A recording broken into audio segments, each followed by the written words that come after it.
Meeting is called to order at about 10:35. I'd like to salute the flag, please. I pledge allegiance to the flag of the United States of America and to the republic for which it stands, one nation, under God, indivisible, with liberty and justice for all. Thank you. Treasurer's report, Randy. Well, it's real easy because we didn't have any activity last this month at all. We have $1,139 in the checking account. That's easy, huh? The only note that I'd like to add to that is, so far, we have overspent our income by about $80. So that's coming up on dues months. Yeah. There we are. Thank you very much. Incidentally, we are back. Masks are now optional. I've been away for 2 weeks and found out that masks are now optional, and that maybe even next month we might even have coffee. Yes, we can. So, Actually, we could have had it today had we known. yes, that's encouraging. We also have a new acting director, Darlene Perkins. She'll be here like 4 days a week, and then the fifth day is going to be, I think, possibly Lynn Waterman may be coming back for 1 day a week or whatever, but Darlene Perkins is the person that we're dealing with now. Secretary's report, Berkeley. You're going too fast, boss. He's writing it still. The last minutes were December 7th. I'm sure you remember them word for word, and that since then we haven't done anything. But it would be appropriate to approve the minutes of the meeting of May 7th. So moved. Second? All in favor? Aye. Was anybody opposed? I forgot Just that. a Left that out. shame Dick isn't here to ask to have them read. It was singularly unsuccessful in that little. Mr. Rodney Collins is here, which welcome. We'll be with you in just a minute. We have to think about where we're going here. We need new members, and we've got to think of ways to get our neighbors and friends and anybody we run into or run over on the street to sign up. And I've reached all the way to Martha's Vineyard, and we have a gentleman who has the application. He's moving here in April, so he wants to hold off until after today because of the benefit of whatever it is, 16 months of dues paid on one swoop if you get in after the 1st of March. We're going to need a nominating committee, and we also, of course, are going to need help with our fundraising effort in May and June. The only one we run all year, and it's for the Boys and Girls Club. There's a lot of soliciting to do at the 2 stores. I've got all the paperwork ready. We'll circulate that for sign-up times that you can man the tables, but we need somebody to come forward, if they will, to kind of oversee the project. We've been singularly unsuccessful in finding another secretary, so I've decided to stay on until they carry me out of here. For life. Yeah. I have fun with the newsletter, and if you don't volunteer, you may find your name in the newsletter with some bad words next to it. So please think about signing up to do some volunteer work. The bylaws are quite specific, without taking too much time. You just find it.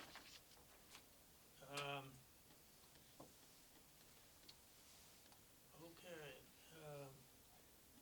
Right in the first paragraph, the mission of the club is to encourage and facilitate each member's participation in a variety of recreational, social, and community activities activities designed to entertain and enhance his overall well-being, including service and support to the Mashpee community.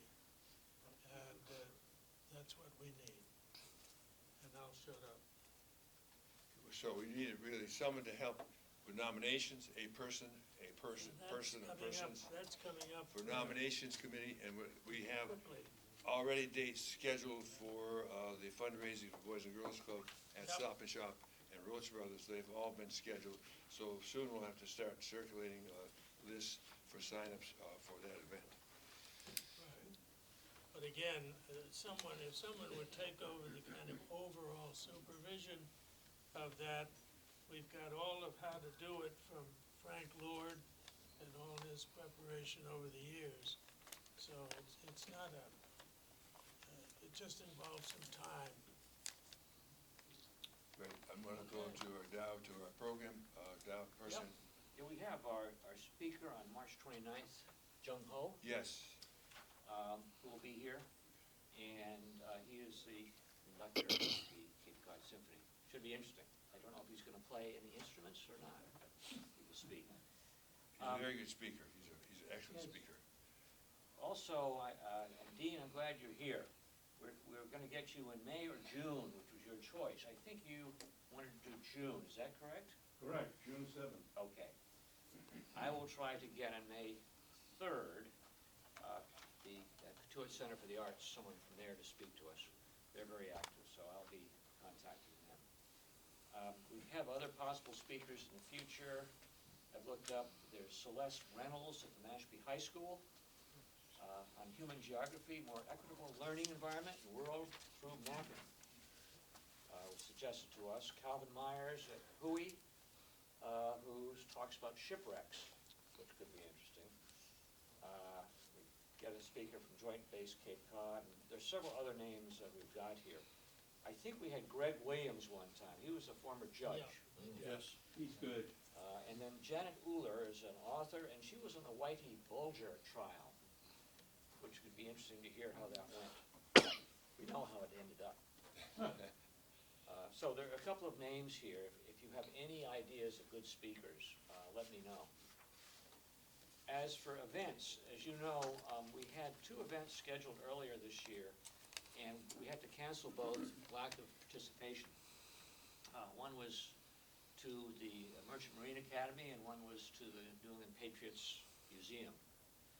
And we only ended up with 3 people. And we had to cancel, even though we'd planned on 7, 8, or 9 who'd signed up, but for a number of reasons. So it's a lot of work setting these up. And so I have a couple of suggestions of places we can go, but I need to know how many people would be interested in things like a visit to Joint Base Cape Cod. If you're interested in going there, just raise your hand. Okay. Cape Cod Regional Tech in Harwich. That's been suggested. Kettlier's game, of course, that's summertime. Kettlier's it was a fun place. We did a group there last year. The Wida Museum, have we done that? I don't know if we have. We have. We have. I've done it a couple of years, 3 years ago, something. Yeah. except for 3 or 4 maybe. We did the Naval War College a while back. Is that of interest to people? That was terrific. That's a new one. And we also went to the submarine base, which was a great success. So are there interest in those type of events? Good. Okay. New Bedford Whaling Museum. I have not been there. Done that yet? A lot of these have been done. That was years ago, though. Yeah. And of That's course, we can always go to Cape Cod Brewery. That usually gets people to go. So we made We it. have a roast that's memorable. I know, we do. Yeah. Yes. What about lunch at the Bourne Tech, Yeah. which is very good? Lunch at Bourne Tech? Yes. Yeah, Cape That's a Cod. good. Is it Cape Cod Tech or Bourne Tech? Well, it's- Upper Cape. it's, Upper Cape. Upper Cape. Upper Cape, Upper Cape. yes, yes, Tour. yeah. You put on a great lunch, Yeah. very reasonable Terrific. price. We'll try to get some of those organized. Okay. so- There's still, there's no interest in going to the Patriots? Well, I'm interested. You're I am. interested. I'm interested. Tried to run that, yeah. Anyone else like to go see the Patriots Museum? Museum? Not the games. We could try that again. It is, it would be very interesting. I haven't been there, but I hear it's good and there's a good place to have lunch. I've been there That's a couple great times. venue. Yeah. It's true, it's fantastic, it's so much there that you're in awe sometimes at what you see, Yeah. And then we'll go to Red Robin to eat. yeah? And after that, we can go over to, the fishing place, Bass. Bass, yeah. Yes. Oh, bass fishing, Yeah. Yeah. or bass stores, yeah. Yeah, Okay. yeah, that's a good take, too. So if people like to do that, I think it'd be kind of fun to go down there, up there. Okay? Okay? I Thank will you try very to get much. that arranged. With that in mind, I'd like to turn attention to a speaker, Rodney Collins, Town Manager for the Town of Mashpee. I think Rodney and all of his staff members do a great job there. Mashpee, I think, has been very fortunate to have the people in places, the Board of Select people, you know. So with that in mind, I'd like to introduce Rodney Collins. Rodney, I'm going to give you my seat. Congratulations, you're going to be moderator of Voice Men's Club next year as well, too, as a thank you for coming today. And also secretary, combined job.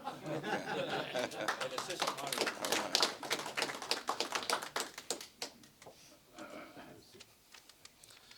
How's everyone doing?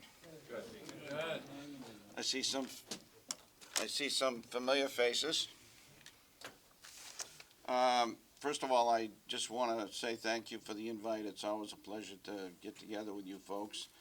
I made some notes of some things that want to just go over briefly before I open it up to some questions and hopefully some answers.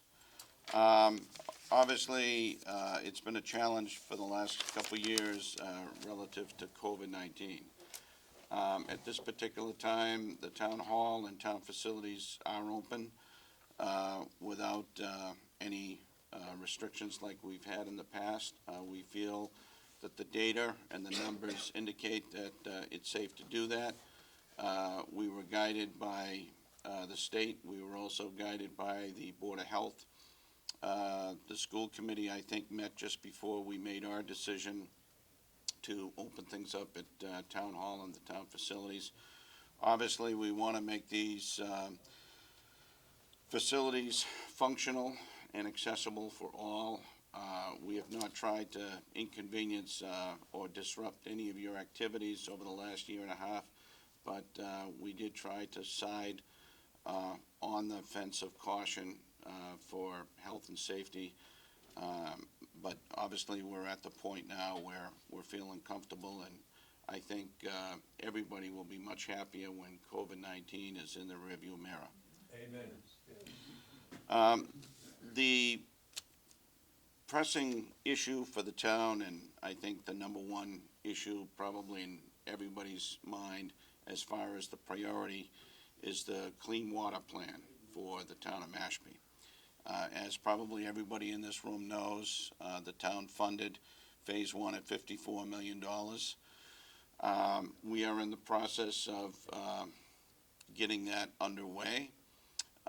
We're a little ways away from getting that completed and getting the final numbers. I know there has been discussions underway relative to what is commonly referred to as Phase 2.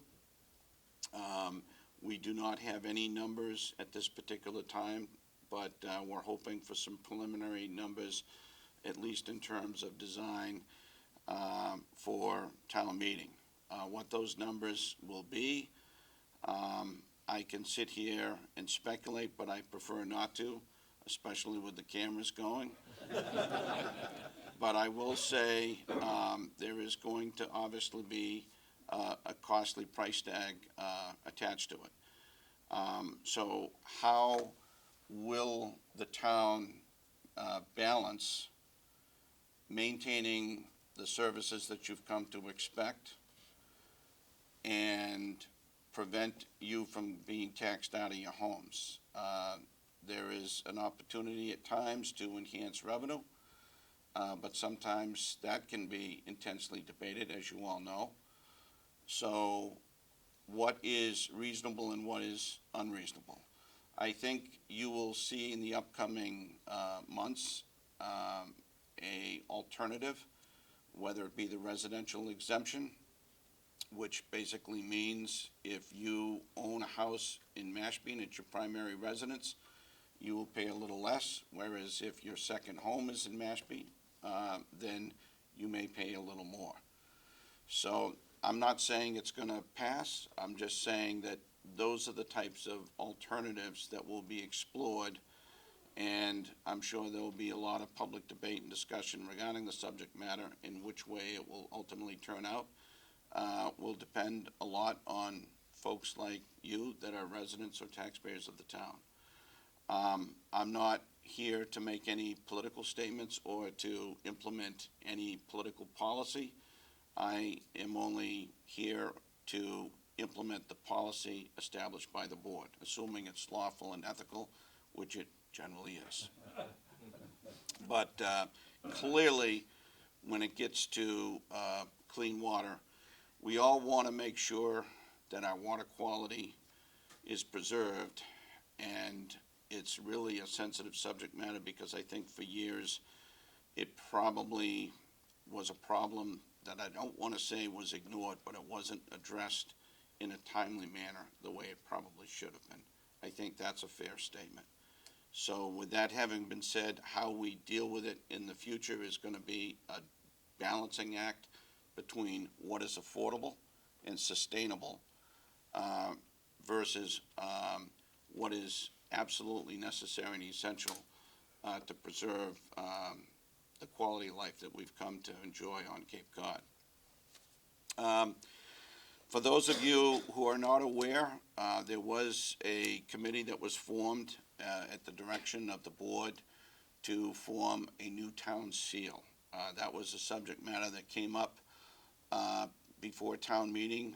Long story short, for those of you who have not seen the new design, which will be coming before town meeting, personally, professionally, I think it's beautiful. I think it is very reflective of Mashpee, and I think the committee did a great job. So that will be coming before town meeting in May.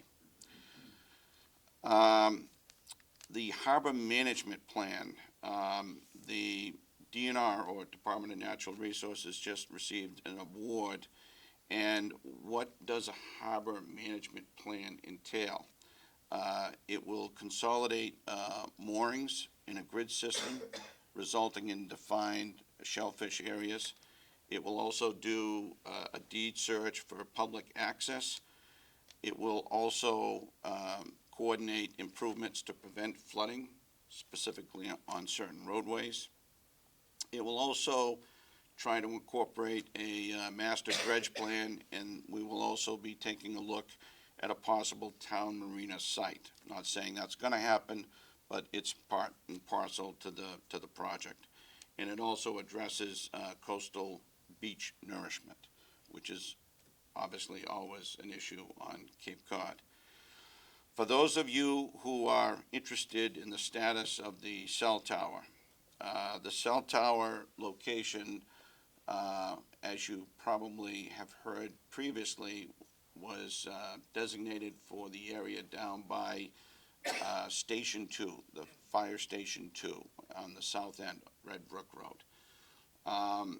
As you probably recall, there was litigation in an attempt to stop the town from constructing the site. Long story short, we have had all of the plaintiffs sign off on a settlement. The ZBA has signed off, the Select Board has signed off, and we have changed the location by approximately 700 feet, but it's essentially the same location. Everybody seems to be happy, and I do anticipate that it's going to be up and operational at some point this summer. In regards to any steps that are left, there's a modification that has to go before the Cape Cod Commission, but that is the last step in the process. Everybody else is satisfied, including the plaintiff. So for those of you who have complained about a lack of cell phone service in the south end, this should be very helpful. The Comcast contract renewal is pending. I think that there will be a proposal going before the select board shortly. I have been involved in some negotiations with the select committee and also with the town attorney, and we are progressing with Comcast.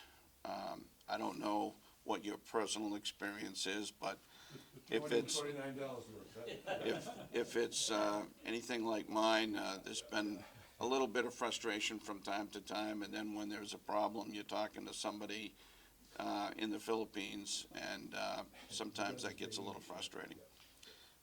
They have no idea where Ashby, Massachusetts is. So, anyway, there's really only so much that can be negotiated in regards to terms and conditions. So I'm really restricted within that framework, but we have made a lot of progress, and I feel that in the end, the board will be satisfied with the proposal that's going to be coming forward soon. As far as the DNR facilities are concerned, I don't recall whether or not I mentioned this the last time I was here. Probably not, because I think it's been a little while due to COVID, but you were on the broadcast, you did a live broadcast down at the MTV. you're right, I did. So the DNR facilities, we've got 2 bays, 2 condo bays down on Mercantile. That was the suggestion, actually, the brainstorm of one of the Finance Committee members. Rather than constructing a building to the tune of $3 or $4 million, one of the members of the Finance Committee suggested, why don't you take a look at that, I guess you call it a bay down at Mercantile. And we weren't able to put our operations into 1 bay, but we were able to put them into 2.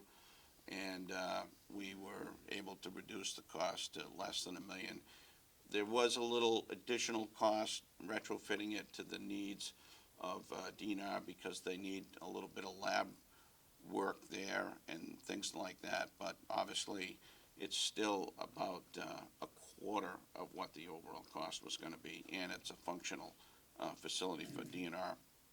So we were very pleased about that. You probably heard some news regarding the select board changing from Board of Selectmen.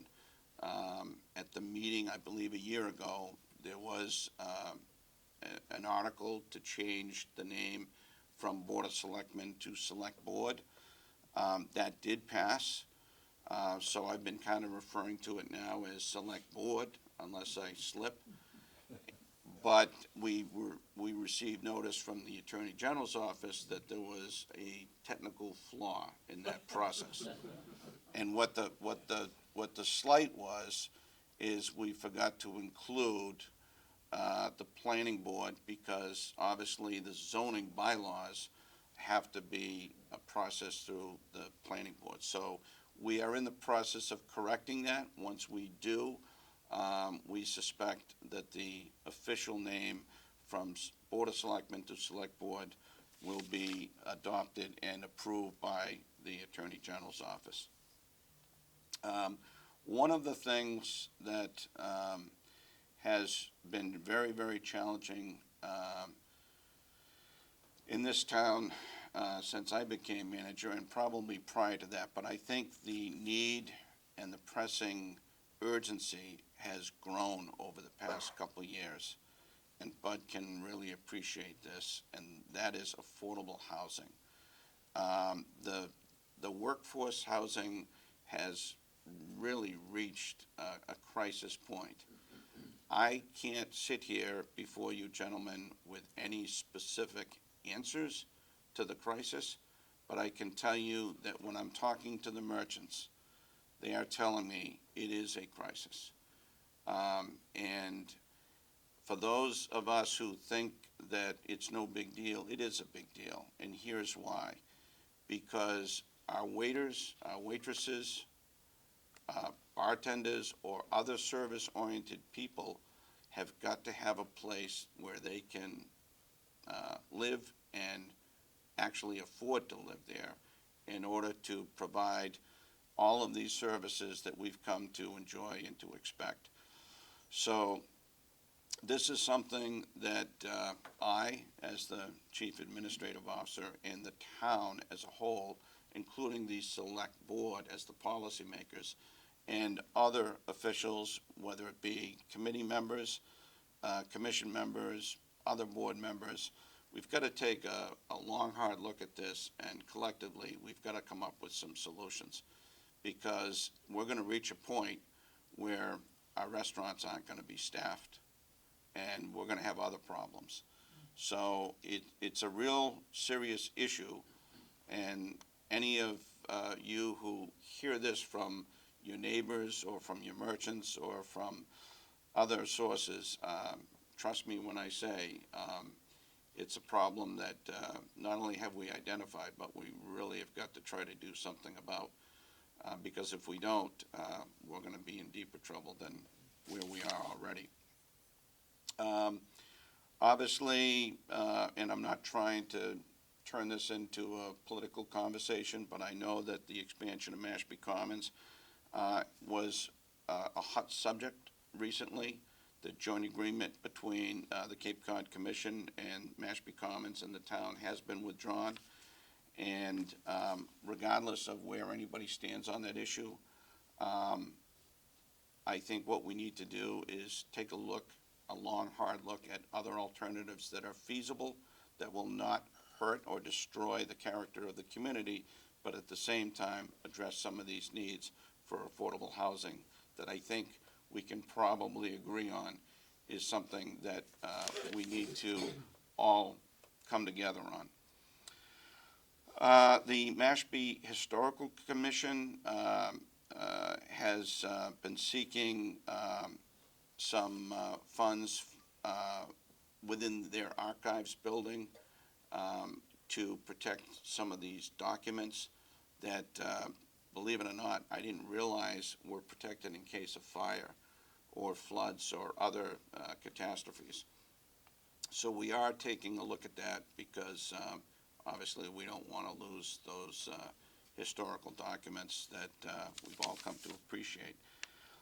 The Veterans Park Monument, the funds are being put together to finish that project finally. We got a little bit behind on that, and we found out that we needed more than what we actually thought was going to finish that project initially. And last but not least, we've got a very progressive capital improvement program plan that's going forward to take care of some of our assets. I know Chuck sits on the CIP committee, and one of the things that's coming up this year is to install artificial turf at the field at the high school. So that's a snapshot of some of the things that I wanted to cover. There's much more that I could get into, but I felt that it was more appropriate to get into some questions and some answers. And my assistant, my trusted assistant, Wayne, said, don't go any further than that because you're going to be too long-winded. God bless Wayne. Could you shed some light on the reason why we've had such a major increase in the valuation of property from last year to this year? Mine went up $100,000 in 1 year. I was astounded by that. Yes, I'm not the town assessor, but I can tell you that folks that look at the tax rate sometimes lose sight of the fact that even if the tax rate itself only went up a few cents, if your assessed value goes up astronomically, then your tax bill is going to go up with it. What has happened in certain areas of town, and I understand that there's frustration, homes that used to sell for, let's say, $600,000 are now selling for over $1 million. The condo complex that I live in, it's the same thing. The last one went for significantly much more than what other people were paying 11 or 12 years ago. So everything is relative, and I guess what I'm prepared to tell you is if your neighbor's been selling a house for well over $1 million, and you're living in a similar house in terms of square feet, et cetera, then that is going to have a potential effect on your assessed value, and as a result of your assessed value going up, your taxes go up with it. I know there's been frustration, particularly in the Monomoskoye area, because obviously I read the local newspaper, and I've heard some of the comments relative to that jump. Some people would argue, well, you've underpaid, over the last few years. I'm not necessarily going to agree with that, but at the same time, I realize that sometimes the assessor is in a no-win situation. But they try to do it methodically, professionally, accurately, and it's all based upon good data based on their formula. The assessor is obviously not here, so I'm not going to be able to explain the answer to your question as well as he could, but that's the gist. Thank you. But the other aspect of this is when the assessor talked at the end of the year for the tax rate for the coming year, the estimated tax rate, I thought I heard the number, the tax rate going down by 80 cents.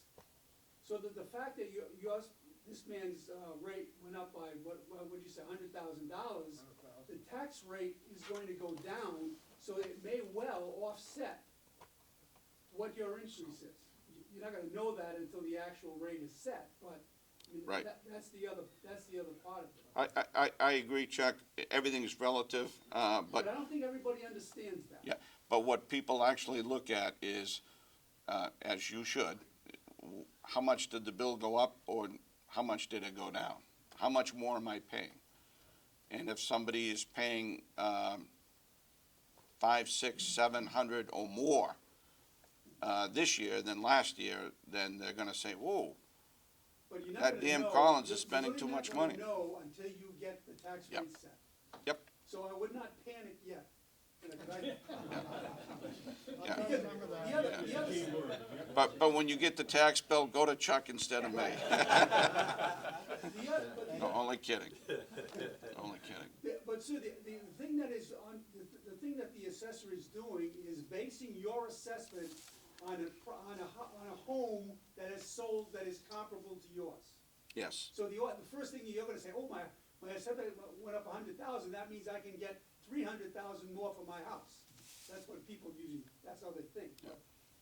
And in terms of the overall spending philosophy of the town, and there was a quote recently in the local newspaper, they must have been watching the video because they weren't there that night when I was addressing the finance committee. I referred to my father because he was the cheapest person I've ever met in my entire life. He never had a loan except for one mortgage, and all he did was whine about it. So he always believed in a pay-as-you-go philosophy, and he always taught me, live within your means and don't spend more than what you have because you're going to get into trouble. That's how I was brought up. With that having been said, the general philosophy of the town is we're going to try to keep the median wages for our town employees. What does that mean?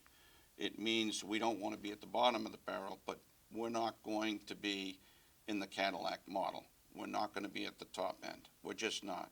If you expect to be at the top end, then this is not the place for you to be.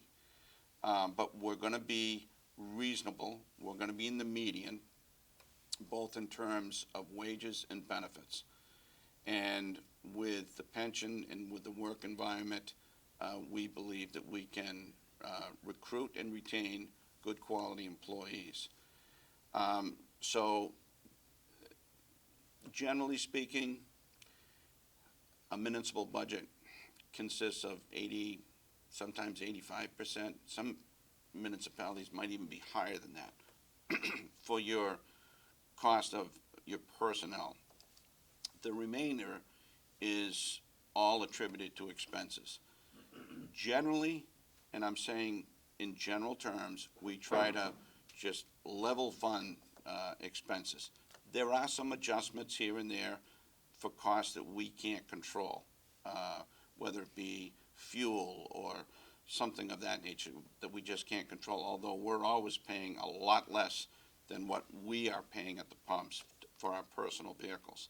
The town vehicles and the gas pumps at DPW, I wish that we were paying those prices.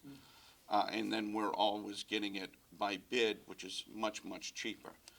The point being, for expenses, they're generally level serviced, or level funded, I should say, in order to maintain level services with some minor adjustments.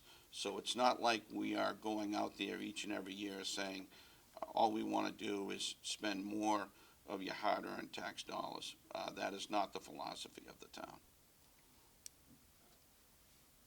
Yeah, just, and I'll go to the affordable housing thing, which I know some about. We have a project that's all ready. Yes. Stick a shovel in the ground, but we're held up with like tax credits that they need. Isn't there some way we can get to the legislator to get some movement so that, I mean, the thing is all there, just to build it and be done with it, but it need those tax credits, and I don't know how you get them. Wayne, do you want to elaborate on that? I really can't. I understand what Bud said is correct, and I mean, I can try to get ahold of Hack and see if there's anything they'd like us to help them with. What project are you talking about? What are we? It's at 950 Falmouth Falmouth Road, Road. which is over where the South Cape timeshare unit is in there with the tennis courts, or you recognize it by the tennis courts? It's a chunk of land in the back there. We have, I think, maybe 39 units, I think, Wayne? Yes, it is. 39 housing, units in yes. there. It's all designed, builder selected, everything ready to go. How does on that topic, how does the town of Mashpee compare to other Cape towns in terms of the required amount or suggested amount of affordable housing? Where do we stack up? That's a good question. I think the amount that we're supposed to be at is what, 10%? Supposed to be at 10%. I don't know of any Cape Cod town that's at 10. Do you, Bud? I think there was one. There was one? I think it was one. Right now, we're at what percent? I think Orleans is close. Yeah, I think that's the one. So there's one We're at- town we're at that's, about 4.5, I think. Close. Somewhere in that neighborhood. yeah. You'll never get there. You'll never reach that, but. But I don't want you to think that we're the only town that is in this boat. That's not the case. Yes, John? You mentioned in the opening about the cost of the sewer treatment phase one, $54 million. I was wondering if you could elaborate a little bit. I mean, the $54 million is not going to fall entirely on the taxpayer of Mashpee. There are offsets, there are loans that we've gotten for zero. You are absolutely correct. So I don't want people to think that it's all gonna fall on their tax rate. No, and we've got that calculated in accordance with what you just said. The CPC funding used to be 3%, now that's 2%. And then the WIF we implemented at 2%. And there's also some other revenue that is being specifically earmarked for that. So in the end, you shouldn't feel any effect that you haven't felt already for phase one. Yeah. Will the Biden billions for Gottlieb was here infrastructure? last, Sorry, go ahead, please. I said Andrew Gottlieb spoke to this last week. So read your newsletter from the last meeting, Chuck, about how some of that financing is, applied to the phase one and will be available for phase two as well. Good. Biden's billions for infrastructure, will that have any impact that's positive? Yes, it will, in the sense that we are receiving ARPA funds that could be used for many designated purposes. The select board has directed me to use them all for wastewater, which is what I intend to do, because that's what they told me to do. Good, good, great. Yes, sir. Yeah, I'm from Southport. I always put a parenthesis in that great cash cow, Ashby. We just spent $4.5 million on the sewage treatment renewal plant. But that's not even what I want to talk about. I just have to throw that in there. I just wanted to ask about a traffic question. I know you can't solve it, but maybe you can explain it. Left turn lane? The Old Barnstable intersection. Now, yes, if some of us just look at that and say, if we simply had a green arrow for the left turn coming in towards the school side, that would solve part of the problem quite simply. The good news is the 151 project, which is commencing this year, This should, month it's supposed to. right? should resolve that issue. Yeah, it's in the plan. You already got signs up saying work zone. Yeah, yeah, Start. yeah. It's in the plan. The good news is it's imminent. Yeah, and the bad news is they're talking 3 years, I think. It's not gonna be overnight.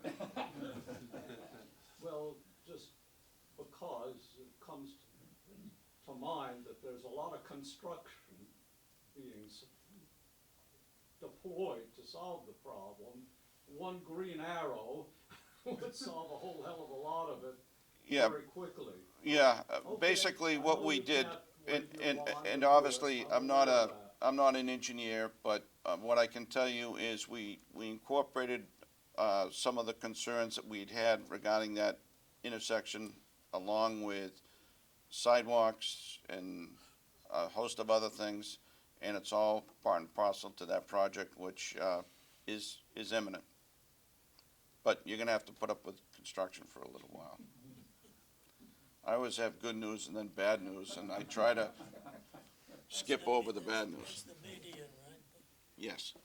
Well, I hate to give you a big head, but I think we should be very appreciative that we have a town manager here that is just excellent with budget stuff around. I've been here 20 years, and he's doing the best job of any town manager I've seen here, so. Well, I Thank you. appreciate that, but I mean, I also want to give credit where credit is due. I've got a great finance team consisting of the finance director, the assessor that I was referring to, who just retired, by the way, and the treasurer, tax collector. They do a great job. My assistant town manager also has a lot of experience as a select board member, and he has been extremely instrumental in making sure that we are on a conservative path of making sure we never forget what it's like to protect the taxpayers' interests. It's a good team. I think we work well together, and we also take the counsel and advice of the Finance Committee, as well as obviously the Select Board, and I think there's cohesiveness there that gets the job done. So I don't want to just be the only one taking the credit, but I appreciate that. I think you should expand that to all the department heads underneath you. Because the police chief, the fire chief, the IT director, the board of, the DPW person, the superintendent of schools, the whole team underneath you is great. Yeah, I certainly would be remiss if I didn't say that there is a good chemistry and understanding what sometimes we're limited in doing. The difficult thing going from department head to the job that I'm in now is when you're the department head, you're advocating for what you think your mission critical needs are. In this job that I'm in, you're looking at that bottom line and you're saying, this is all I've got. And somehow, we've got to make do with this amount. And the finance director generally comes in terms of the budget process. She comes in and says, you've got to somehow reduce this by whatever the figure is, 800,000, 900,000, 1.2 million, and I'm looking at this and I'm saying, ooh. But we end up making it happen because of that chemistry. And sometimes, you know, there's disappointment. But I must say there's no whining, and it's a good team, and I'm thankful. But it's also a great community, so it's nice to serve in a community like this. And despite the fact that sometimes there's political differences, philosophical differences, generally there isn't the kind of nastiness that you see elsewhere. And we've teetered on it a couple times, and I like to make sure that we stay away from that. I've been first of all, I lived in Mashpee for 22 years, but I'm no longer a Mashpee resident. But I still have an interest in Mashpee, and I still belong to the club here and so forth, which I think I'm allowed to. You're here. This might wind up to be an MYOB thing, but I recently heard about a large sum of money from the federal government that was given to the Cape in turn, several $1 million, and it's going to be distributed on probably a population basis or whatever among all the towns. Can you say anything about that? Yes, I think what you're referring to is the county disbursement. And essentially what happened is, what was the total, Wayne? 40 point something million. 40? 4 point something, the total to the county was 41. 41 million was the total to the county. Obviously, we have a county government. If we did not, then the monies that were distributed to the county would have gone directly to the towns. But instead, a certain portion went to the county. We, the towns, all 15 towns on Cape Cod, including the town manager or town administrator of that respective town, with the support of the select board or board of selectmen, ended up going to the county and saying, look, rather than spending it for something that you may prefer to spend it on, why don't you distribute it to the respective municipalities that it was originally intended for? There was a legitimate argument, well, that really wasn't intended for you, even though it does say Mashpee would have received X amount, Yarmouth would have received Y amount, et cetera, et cetera. In the end, my understanding is they're taking a certain amount off the top. I don't recall specifically what that was. And then the remaining portion is going to be distributed percentage-wise to the towns. So we will be receiving the money, maybe not the full amount, but a good substantial portion of it. So they listen, and they're doing what we wanted them to do. Okay, what is the plan for the use of that money? Wastewater. Yeah, all of the federal funds are offsetting your taxes for wastewater, which, quite frankly, I fully agree with. Fully agree with. I'm glad I moved when I did. When is the May meeting, town meeting? May 2nd? Yes, sir. May 2nd. May 2nd, thank you. I was on the recycle committee for 10 to 12 years way back when. And at one point, the town signed a contract with a company to dispose of the household waste, to a company that was supposed to do this great recycling separation of waste versus recycling. We took it away from the incinerator, went to that, and that company went bust. And now we've stepped back 3 steps, and our waste from the transfer station is going into a big hole in the ground somewhere. Is that stuff coming back up again? And the second question is, there's this tremendous operation going on down at the transfer station with yard waste type of things. Right. What is the advantage to the town of that particular facility now? I like the fact that you're sitting here like a reporter, Chuck. You asked two questions, when you're only supposed to have one. No, I'm only kidding. I'm only kidding. I know you did. So to answer the first part, you've mentioned that before, the first part to the question. And I'm not a recycling expert, but when things went south with China, things started to change in the recycling world.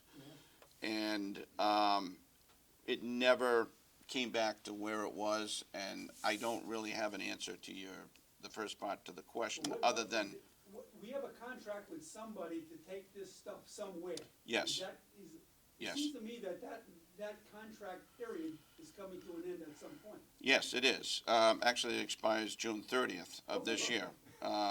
But I can tell you that historically, we've only had one contractor bid on the transfer station operation. I don't know if we will have more this year, but we will always try to make sure that the money that we're paying out is darn close to the money that we are taking in. And there used to be a much more significant gap. I think we've narrowed it down to, I think it's under 10%. Yes, sir. It's under 10%. I mean, we used to be up around 18% that the general taxpayer was contributing to just maintaining those operations. So we've tried to narrow that gap. To your second question, what was your second question? Well, it's about the operation. Oh, of that. yes. The operation, we've had some complaints relative to noise.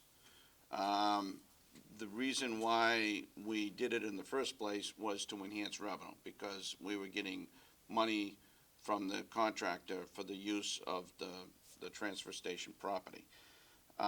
We have discovered that the money that we're receiving is not offsetting the nuisance complaints that we're receiving from the neighbors. So we have put the contractor on notice that as of June 30th of 2022, that is not an operation that's going to be allowed to continue. And we don't need to have a breach of contract to discontinue that, because the contract itself, or at least that portion, is expiring, and we're just not going to renew it. Would we go back to the incinerator as a source of disposal? That's a question that I would defer to Catherine, who's not here, but I'm all in favor of anything that's going to be cost-effective and environmentally friendly. So that's understood. Do we have other questions? If not, I'd like to thank Rodney very, very much. Oh, for coming. I got one more here. I'm just wondering if you had control of speed limits. Well, to answer that question, speed limits in the past couldn't be changed without almost going through an act of Congress. It was a very convoluted process that was mind-boggling. The state legislature in the Commonwealth did make it a little easier for the select board to implement that change. And about 3, maybe 4 years ago, I lose track of time, we did approve that particular provision at town meeting. So on certain roads, not state roads, we would be able to change the speed limit in accordance with what the select board is empowered to do. What's So 151? I can't touch that. Can't touch it? How about where Algonquin enters 151? Algonquin would be a town I road. count my lucky stars every time I make it out of Algonquin onto the highway. The view's not that good. You have to get in the intersection to see down the highway. And those big trucks don't have a chance of stopping or even slowing down. Because if you make the speed limit in the 50s, they'll run 60. And that's just human nature. But the truck driver wouldn't even see the car coming out. until it's too late, and he's too late. Well, I can't promise you anything, but what I will do is just mention the concern to the DPW director. And I know that you want to continue the meeting. If you could just give your name and your phone number to the assistant who's right in the back there, we'll follow up with you. Okay, thank you. Thank you. Thank you all. Just a reminder, you can bring your wife or significant other next meeting for Conductor Hawk in March. So please bring your, or friends, we'd like to have a good turnout for him. Thank you, sir. And we will, I have a promise here that we will have coffee next meeting. And a raffle. And a raffle, yes. So do we have other business that we wish to conduct? Berkeley, anything else you wanted to do? No, I'm all set. Okay, move and adjourn. So moved.